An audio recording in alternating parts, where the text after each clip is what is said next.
Dia punya kualiti kalau kita tengok kat sini jahitan dia.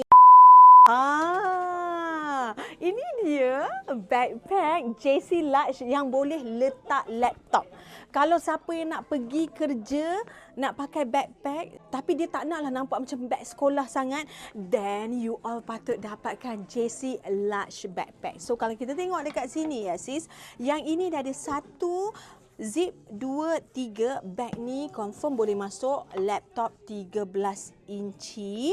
Sempena Super Amazing Sale pada 30 dan 31 hari bulan ni pukul 9 malam ya, bermula battle. You all boleh dapat dengan harga RM500 sahaja. A JC Large Backpack. Harga asal dia ialah RM950. Ish, memang sangat-sangat berbaloi lah sis. Bag branded, you all boleh dapat jimat RM450. Tengok kat sini.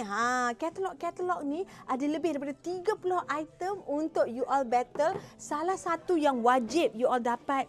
Tada! Ni dia. Ini dia. Tengok ni bila saya pakai. Beg ni best. Dia nampak kemas. Kalau you all nak bawa pergi travel, okey. Kalau you all nak bawa pergi jalan, okey.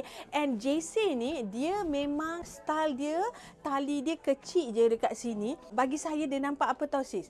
Sleek, nampak elegan. Dia tak nampak lah macam typical backpack yang macam padding dia besar. So sis, saya nak pastikan you all boleh dapat pakai backpack tapi nak stylo juga.